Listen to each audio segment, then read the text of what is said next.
Hello, Ijao Martins, a licensed marriage and family therapist, couples therapist. Let's continue with our exploration of those parts of you that could be activated by your partner's ADHD symptoms. So today is the last discussion on the series, and it's the climax. So after the discussion about the victim part, where is to blame, the doctor or savior part to fix, and the caregiver part to soothe. Now what? Even none of those parts that's taking charge of your system has solved the problem of the conflicts between you and your partner with ADHD and in your relationship. Now what? Right.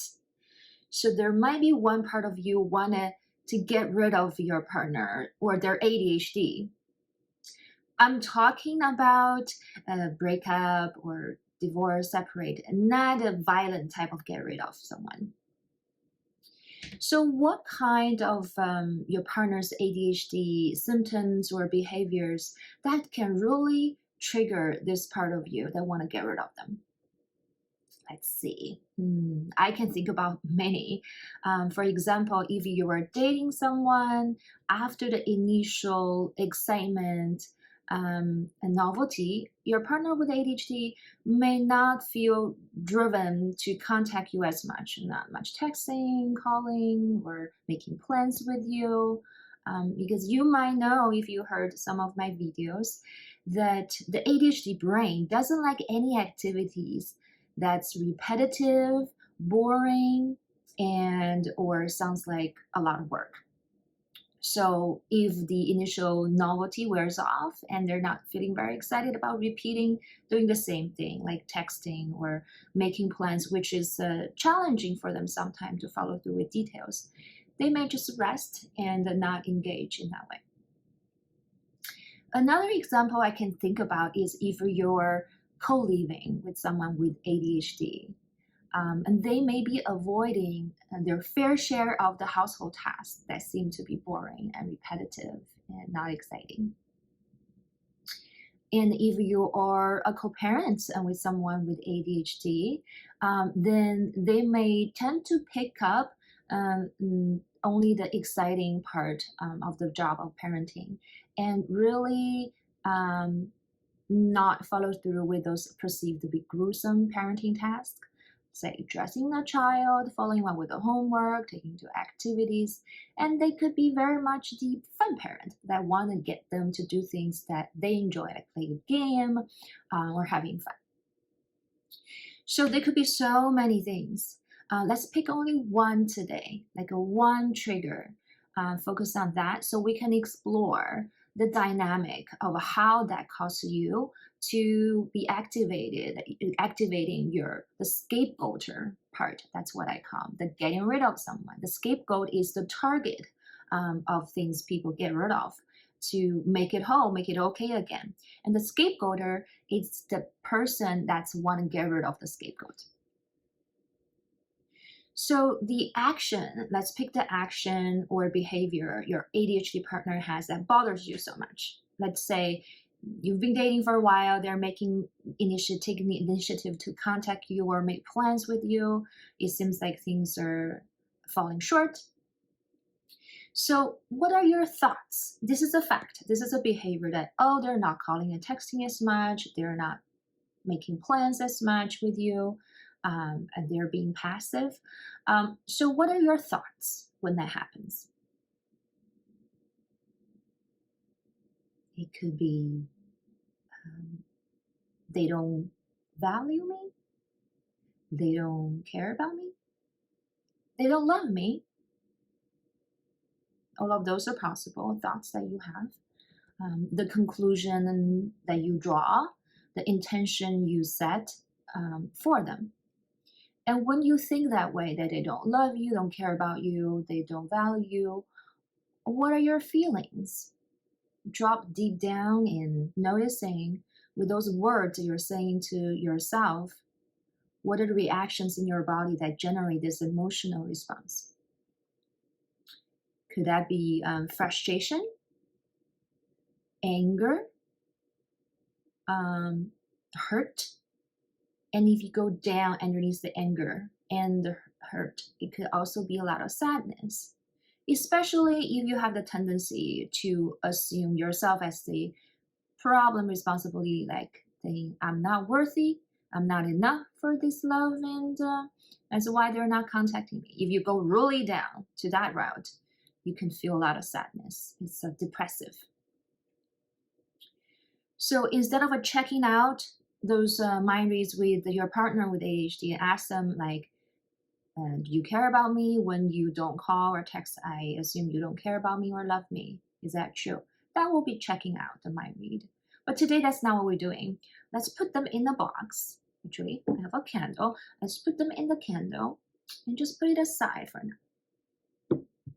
And let's take a look at what's within us without those thoughts and feelings. What's really happening inside of us? What is the internal conflict happening? Take some deep cleansing breath. And what are you noticing without those thoughts and feelings with the action of your partners not contacting you?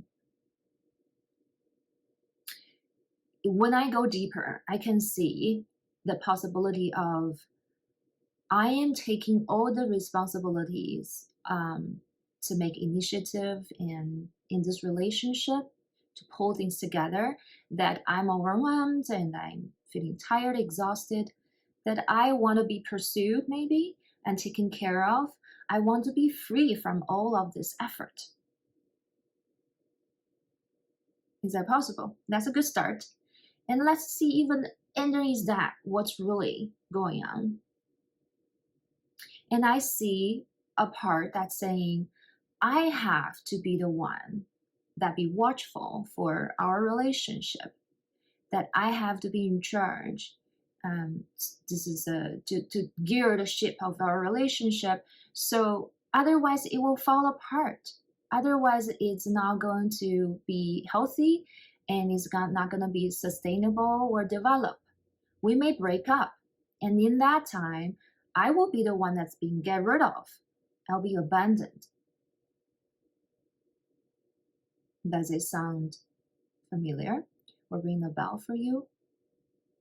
So when you're assuming that you're the one that's in charge of a relationship, instead of it's the dynamic between the two people, you want to be in control of it. So you are not going to be getting rid of by the relationship.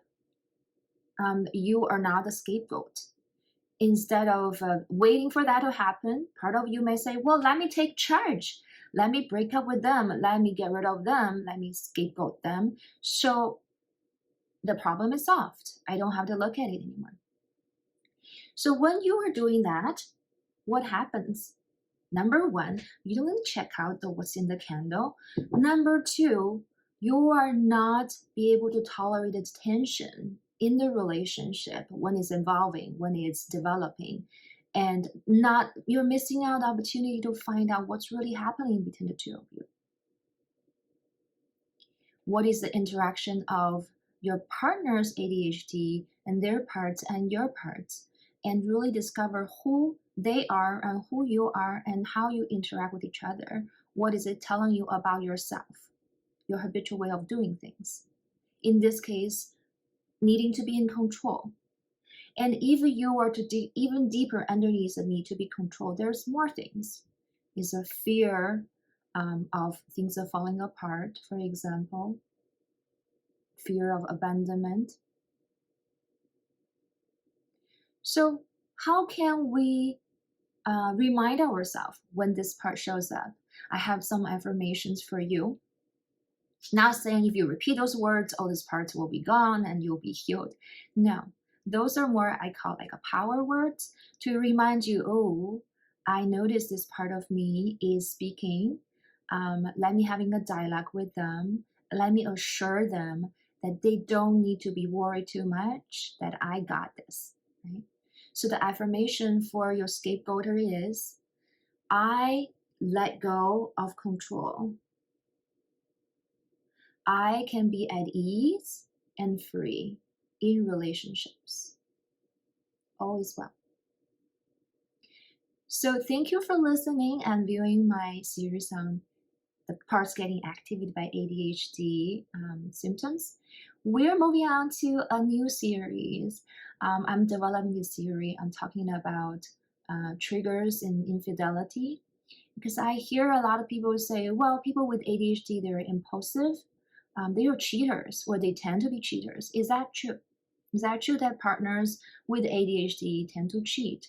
And what is really happening inside of you when someone decides to cross a line?